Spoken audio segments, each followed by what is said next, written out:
بسم اللہ الرحمن الرحیم۔ السلام علیکم ناظرین محترم، آج جمعۃ المبارک کا دن ہے، عبادت کا دن ہے۔ حضرات محترم، حضرت ابوبکر صدیق رضی اللہ تعالی عنہ نے فرمایا، نبی اکرم صلی اللہ علیہ وآلہ وسلم پر درود پاک پڑھنا گناہوں کو یوں مٹا دیتا ہے جیسے کہ پانی آگ کو بجھا دیتا ہے، اور حضور صلی اللہ علیہ وآلہ وسلم پر سلام بھیجنا اللہ تعالیٰ کی رضا کے لیے غلام آزاد کرنے سے افضل ہے، اور رسول اکرم صلی اللہ علیہ وآلہ وسلم سے محبت کرنا اللہ تعالیٰ کی راہ میں تلوار چلانے اور جانیں قربان کرنے سے افضل ہے۔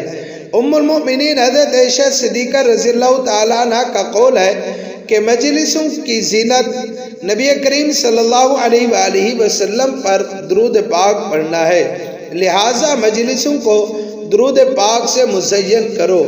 سیدنا عبداللہ بن مسعود رضی اللہ تعالی عنہ نے حضرت زید بن وہب سے فرمایا کہ جب جمعہ کا دن آئے تو رسول اللہ صلی اللہ علیہ وآلہ وسلم پر 1000 مرتبہ درود پاک پڑھنا ترک نہ کرو۔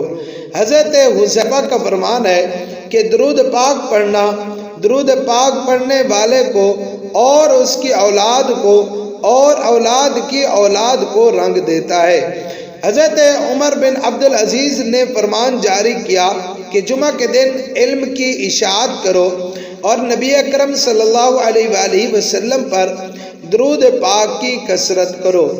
ایک سائل حضرت علی کے پاس آیا اور عرض کیا کہ مجھے کچھ دیجئے، میں تنگ دست ہوں۔ حضرت علی کے پاس اس وقت دینے کے لیے کوئی چیز نہ تھی۔ آپ نے 10 بار درود پاک پڑھ کر سیل کی ہتھیلی پر پھونک مار کر فرمایا، ہتھیلی بند کر دو۔ سیل نے بہر جا کر جب ہتھیلی کھولی تو سونے کے دیناروں سے بھری پڑی تھی۔ اگر آپ صرف اور صرف ایک مرتبہ یہ دعا پڑھ لیں تو اللہ تعالیٰ اس دن بہترین رزق سے نواز دے گا۔ اللہ تعالیٰ اس کو ہر قسم سے رزق عطا فرمائیں گے، برائیوں سے دور رکھیں گے، پریشانیوں سے نجات ہوگی۔ صرف صبح میں پڑھ لیں، اگر صبح میں نہیں پڑھ پائے تو شام میں پڑھ لیں۔ اگلے دن صبح تک اللہ تعالیٰ اس کو بہترین رزق عطا فرمائیں گے۔ ہر انسان پریشان ہے، کچھ رزق اور پریشانیوں کے حوالے یہ عمل بہت اہم ہے۔ آج کا وظیفہ بہت خاص آپ کا بتایا ہوا ایسا عمل ہے جس کو صرف اور صرف ایک مرتبہ صبح میں اور ایک مرتبہ شام میں آپ نے پڑھنا ہے۔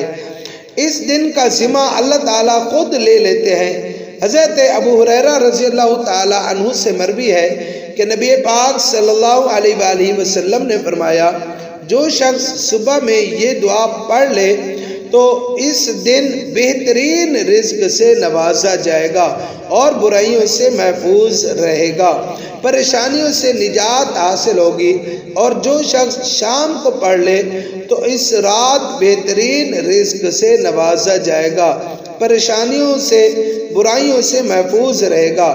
وہ کلمات یہ ہیں، ما شاء اللہ لا حول ولا قوت الا باللہ، اشہد ان اللہ علی کل شیء قدیر۔ یہ وہ کلمات ہیں جن کو آپ نے صبح و شام ایک مرتبہ پڑھنا ہے۔ انشاءاللہ اس دن اللہ تعالیٰ ایسی کرم نوازی فرمائیں گے کہ آپ کو بے پناہ رزق عطا فرمائیں گے۔ جو ہمارے پیارے حبیب صلی اللہ علیہ وآلہ وسلم نے فرما دیا تو اس میں کوئی شک کی گنجائش باقی نہیں رہ جاتی ہے۔ آپ کو بتاتے چلیں، جب ہم کوئی عمل کرتے ہیں تو اس کا تعلق حدیث مبارکہ یا قرآن کریم سے ہو تو جب تک اس کو یقین سے نہیں کرتے تب تک اس کا فائدہ حاصل نہیں ہوتا۔ اللہ پاک ہم سب کو حلال رزق عطا فرمائے اور ہمیشہ حرام سے بچنے کی توفیق عطا فرمائے۔ آمین ثم آمین یا رب العالمین۔ السلام علیکم۔